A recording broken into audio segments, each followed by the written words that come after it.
some of the worst advice that I've heard or come across when it comes to binge eating or emotional eating or feeling out of control with food. Why don't you just eat less and move more? Have you considered counting your calories? You should definitely water fast, because then you don't even have to worry about whether you're going to eat or not. You're likely just addicted to food. Some foods, hyperpalatable foods, hijack the reward centers in your brain. And this for sure explains your relationship with food in its entirety. If you have a really strong craving or you want to binge, then just go for a walk or call a friend or have a bath. Just eat when you're hungry and stop when you're full. You just need to not see the food because that's triggering you. So just take all of that food that you don't want to eat out of the house and you should be fine. If you have a craving for chocolate, then eat something else instead. Have an apple. Just eat whatever you want when you want, because this is all about you feeling restricted and deprived. Some foods are triggering,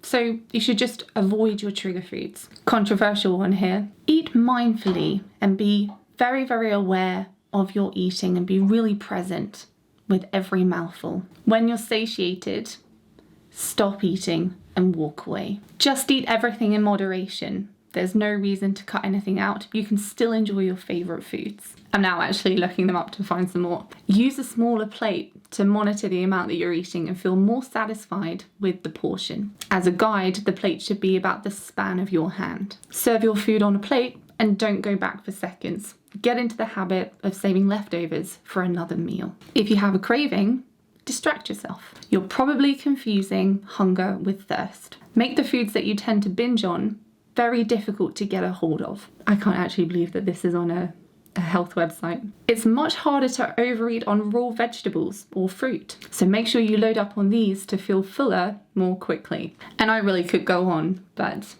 as a little disclaimer in there are a few of these tips that, in my opinion, can be of some sort of value, but certainly not in isolation and certainly not as this will help with all your thinking about food and binge eating. And certainly the hearing of some of these things can be very invalidating and can even lead to us feeling like there's something fundamentally wrong with us if it doesn't work for us. You know, even with mindful eating, should say, which comes up often, and it's not an inherently bad bit of advice in my opinion. I say this because when I was struggling with binge eating and thinking about food all the time and really struggling with my relationship with food, I tried to be more mindful with the meals that I was eating.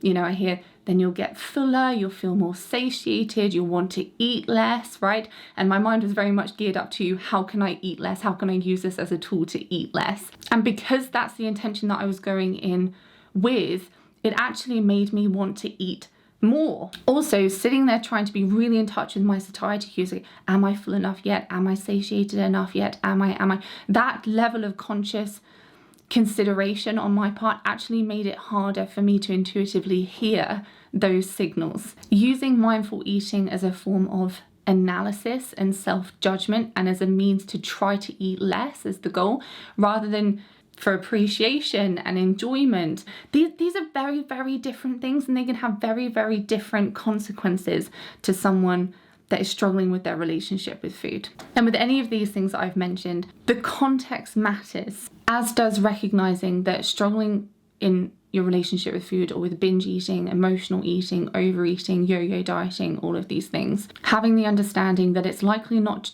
just one or two or even 3 factors that are playing into the very complex world which is your relationship with food. I speak to a lot of people that struggle with disordered eating who have tried so much in their mind to help themselves, and what invariably has happened by the time that I'm speaking with them is they feel like a failure.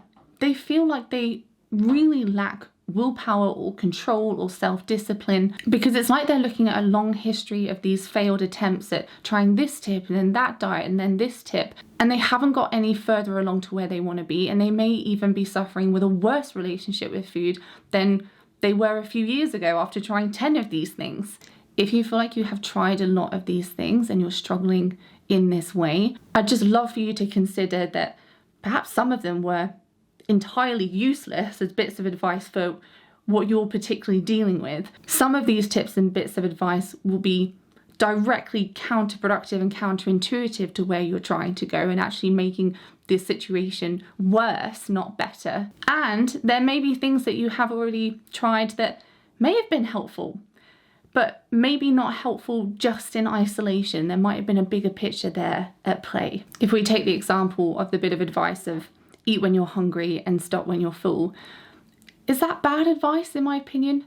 No. Can it be really bad advice in isolation? Yes. Because if someone's struggling with binge eating or yo-yo dieting or disordered eating and they'd like to have a healthy relationship with food, hearing the advice, eat when you're hungry, stop when you're full, it sounds really innocent and fair enough, right?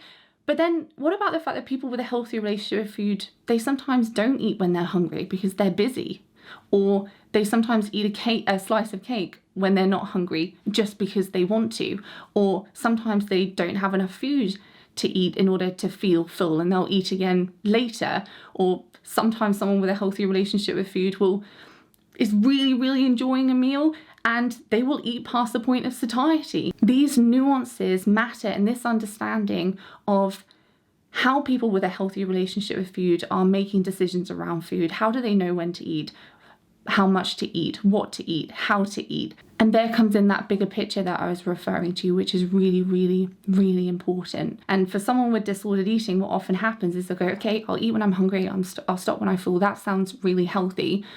And then at some point, because they are human, they will eat when they're not hungry. And in the context of the rule that was given to them, they don't know how to then maybe deal with that. How do they respond to it? Feeling confused or feeling like there's something wrong with you or that you've got a problem with food, and this maybe was your cross to bear in life, and other people don't have to worry about these things because they don't struggle with food in the way that you inherently do. I see people every day move past any urge to binge eat.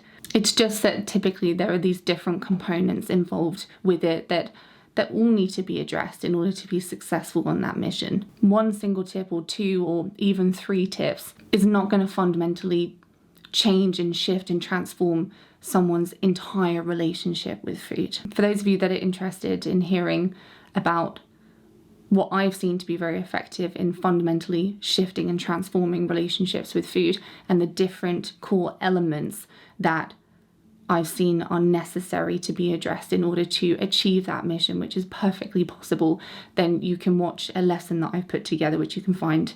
I'll link it down in the description. And hopefully after going through that, if it's needed, you'll feel a lot more validated and clear on what can actually be involved with moving past binge eating and changing a relationship with food. I also discuss a lot of the common mistakes that I see people making when they're binge eating as well, which you might find interesting. And what I'll leave you with is, if you come across some advice or a tip for stopping binge eating and it doesn't work for you and it doesn't help you, then rather than thinking, I've done something wrong, I'd invite you to consider thinking, this was either helpful but not helpful in isolation, or this fundamentally was a really terrible bit of advice. Let's take the blame off you if that's where you're putting it, which is really common, because binge eating, yo-yo dieting, disordered eating is certainly not your fault. Hey lovely, if you've been watching some of my videos and you're interested or you're curious about maybe working together on your relationship with food and you'd like to have a discussion about that,